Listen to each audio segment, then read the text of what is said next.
Hello everyone, আসসালামু আলাইকুম। কেমন আছেন সবাই? আশা করছি আমার ভিডিওটি যে যেখান থেকে দেখছেন আল্লাহর অশেষ রহমতে সবাই ভালো আছেন এবং সুস্থ আছেন। তো আমরাও আল্লাহর রহমতে খুব ভালো আছি। আর আমি ভিডিওটি শুরু করছি বিকাল থেকে। এখানে ওর বাবা কিছু বাজার শেষ হয়ে গিয়েছিল, ওগুলো এনেছিল, তো ওগুলো আমি সেরে রাখতেছিলাম। আর এই যে দেখুন নতুন আলুটা এনেছে। এখানে আমি প্রথম ভাবছিলাম যে হালকা ময়লা, এই জন্য মানে পুরোটাই ঢেলে দিয়েছি এখানে। পরে দেখতে পাচ্ছি যে না, এখানে বেশ খানিকটা মানে প্রতিটা আলুর সাথে অনেক বালু। মানে বুঝতে পারিনি যে এতটা বালু হবে আলুর সাথে। তো এখন আর কী করার আছে, এখন আর মন চাচ্ছে না এটা উঠাইয়া ধুইয়া পরিষ্কার করে শুকিয়ে তারপরে রাখা। তো এইভাবেই রেখে দিয়েছি। নিচে এরকম ময়লাটা পড়লে আমি ওখান থেকে ঝাড়ু দিয়ে ফেলে দেব। আর যখন রান্না করব তখন যতটুকু প্রয়োজন ততটুকু নিয়ে আগে ধুয়ে পরিষ্কার করে তারপরে রান্না করব। যেহেতু ঢেলে ফেলছি, এখন আর কি করার আছে। আর বাজারের অবস্থা, পেঁয়াজ রসুন ওটাও শেষ হয়ে গেছে। যেহেতু আমার আগের ভিডিও যারা দেখছেন তারা হয়তো বা জানেন যে ওর বাবা অসুস্থ ছিল, এই জন্য আমার এ মাসের বাজারের অবস্থা এরকম এলোমেলো হয়ে গেছে। তো ওগুলো সে এখনও যেহেতু আছে তাই আনাই নেই, শেষ হলে আবার ওগুলো আনা হবে। আর এখানে যে কিছুদিন আগে গুঁড়ো মাছ রাখছিলাম আমি ওর বাবার জন্য। তোর বাবা অসুস্থ ছিল, এই জন্য খেতে পারেনি। মানে ও একটু ভালোবাসে এই গুঁড়ো মাছটা, আমার কাছে অতটা ভালো লাগে না। তো আজকে ভাবলাম যে নামিয়ে একটু চচ্চড়ি করে দিই। পরে দেখতেছি যে না, অনেক দিন হয়ে গেছে তো ফ্রিজে, কেমন একটা কেমন যেন লাগতেছিল। পরে গরম পানি দিয়েও ধুইছি আমি, তাও দেখতেছি যে না। পরে আমি তেলের উপরে একদম কড়া ভাজি করে নিয়েছি, আর রান্নাটা করি নাই। আর এখানে দেখুন বেসিংয়ের অবস্থা একদম মানে প্রতিদিন তো আর পরিষ্কার করতে পারি না। মানে আমি যখন সময় পাই চেষ্টা করি একটু পরিষ্কার রাখার। আর এই বেসিংটা কেমন যেন, মানে আমি যখন এসেছিলাম এই বাসায় তখন থেকেই এরকম দাগ দাগ পড়া, কেমন যেন সাদা, ইগুলো কেমন লালচে লালচে করা, মানে একদম সাদা না।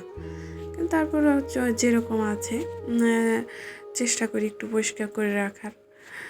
আর আমি বিশ্বাস করি কষ্ট কষ্ট সবার থাকে না, একদিন এই কষ্ট থাকবে না হয়তো, বা আমার সুখ অবশ্যই আসবে, এটা আমার বিশ্বাস। বাকিটা আল্লাহর ইচ্ছা।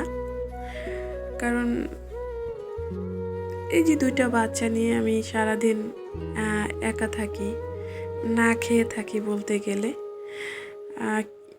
গেলে কেউ নেই খবর নেওয়ার মতো যে আমি খাইলাম নাকি। হ্যাঁ, তো একটু তো কষ্ট লাগে, তাই না? যে আত্মীয় স্বজন থেকেও নেই, বা মানে কি বলবো, আর আপনাদের কিছু বলার নাই। তো যাই হোক, তারপরেও আলহামদুলিল্লাহ অনেক ভালো আছি। হ্যাঁ, কারো খোঁজ খবর নেওয়ার প্রয়োজন নেই। আপনারা সবাই দোয়া করবেন আল্লাহ যেন আমাকে সুস্থ রাখে, আমি যেন আমার ছেলে দুটারে সঠিকভাবে মানুষ করতে পারি, মানুষের মতো মানুষ যাতে করতে পারি। আর আমাকে যেন অতটুকুই ধৈর্য দেয় আল্লাহ, এবং শক্তি দেয় ওদের যাতে খেজমত ঠিক মতো আমি করতে পারি, ওদেরকে যাতে ভালো রাখতে পারি। আমি নিজে খাই বা না খাই, ওদের খাবারটা আমি আগে রেডি করি। বাবার ক্ষেত্রেও সেম, ও খেলো কি খেলো না এটা আমার কাছে ইম্পর্টেন্ট বেশি। আমি খাই বা না খাই ওটা আমার কাছে ইম্পর্টেন্ট না।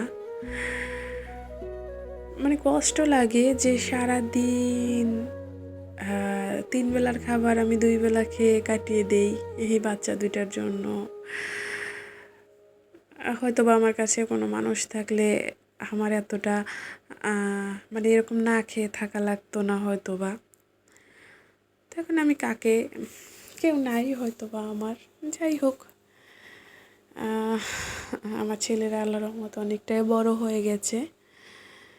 আর বিশেষ করে এই যে সংসারে অনেক কিছু কেনাকাটা প্রয়োজন হয়, তাই না? এটা নাই ওইটা মানে এটা লাগে ওইটা লাগে, এই যে অনেক ভিডিওতে দেখে অনেক কিছু তারা কেনে, হয়তো বা তাদের টাকা আছে, সামর্থ্য যতটুকু অতটুকুই কেনে। আমাদের যতটুকু সামর্থ্য আছে অতটুকুর ভিতরেই আমি চেষ্টা করি আপনাদেরকে দেখানোর। প্রতিদিন আমি ভিডিও শেয়ার করি, জানি না আপনাদের কেমন লাগে। যদি ভালো লেগে থাকে এই পর্যন্ত আমার ভিডিওটা যদি কন্টিনিউ করে থাকেন, তাহলে প্লিজ আমার ভিডিওতে একটা লাইক করে দিবেন। আর আমার চ্যানেলে যদি নতুন হয়ে থাকেন তাহলে প্লিজ আমার চ্যানেলটি সাবস্ক্রাইব করে রাখবেন। তা বলতে বলতে আমি অনেক কিছুই শেয়ার করে ফেলছি, জানি না আপনাদের কাছে কেমন লাগে শুনতে। তো যাই হোক, ভুল ত্রুটি হলে ক্ষমার দৃষ্টিতে দেখবেন। আর এখানে আমি ডিম দিয়ে নতুন আলু দিয়ে একটা মানে আমার মতো করে নিজের মতো করে একটা রেসিপি করব। তো আমি আর এটা দেখাই নেই, আমি দেখবো এটা খেয়ে যে ভালো লাগে কিনা। মানে এই যে আলুটা সিদ্ধ করছি, ডিমটাও সিদ্ধ করে তারপরে দুইটারে গোটানাটা করে একদম একটা রেসিপি করব। তো ভালো লাগলে অবশ্যই কোনো একদিন শেয়ার করব আপনাদের মাঝে। আর যেহেতু ফার্স্ট টাইম তাই দেখালাম না। আর এই যে মাছটাকেও আমি একটু ভেজে নিচ্ছিলাম। আর ওখানে দেখেন রাত্র প্রায় 8টা 8:30 এরকম হবে বাজছে, কিন্তু আমার বড় ছেলেটাই এখনও স্যান্ডেল গেঞ্জি পরে মানে স্যান্ডেল গেঞ্জি পরে বসে আছে, তাকে কোনোভাবেই শীতের গেঞ্জি পরানো যাচ্ছে না। তো যাই হোক, আর এটা পরের দিন সকালবেলার ভিডিও। সকালবেলা ওর বাবা অফিসে গেছে, তো বলছে যে আজকে শুক্রবার কিন্তু ওর অফিস খোলা, কিছু করার নেই। তো ও বলছে যে আসবে খেতে। তো এই জন্য আমি ওর জন্য এই যে টমেটোর সস করে নিলাম, আর মূলা দিয়ে রুই মাছ দিয়ে রান্নাটা করে নিলাম। আর ওখানে ওদের জন্য আমি খিচুড়ি রান্না করে নিচ্ছি, এখানে গরম পানি করছি ওদেরকে গোসল করানোর জন্য। তো এখানে একটু একটু মানে তাড়াহুড়ো করেই রান্না করতেছি, যেহেতু ও আসবে, এসে আবার ঘন্টাখানিকের ভিতরেই আবার চলে যাবে অফিসে, এই জন্য একটু তাড়াতাড়ি করেই রান্নাটা করে নিচ্ছিলাম।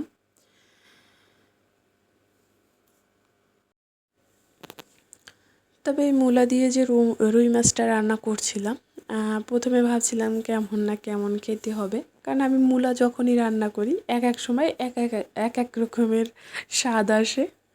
তো যাই হোক, তারপরে এটা আলহামদুলিল্লাহ অনেক ভালো লাগছিল খেতে। আমি বুঝতেই পারিনি যে আমি নিজে এত ভালো মূলা রান্না করতে পারি। আমার বোন মূলা রান্না করে খুব একদিন আমি খেয়েছি, একদিন না প্রায় খেয়েছিলাম আগে। তো আমি তো পুরো ফ্যান হয়ে গেছি, মানে খুব পছন্দ ছিল আমার কাছে, মানে ভালো লাগতো আমার কাছে।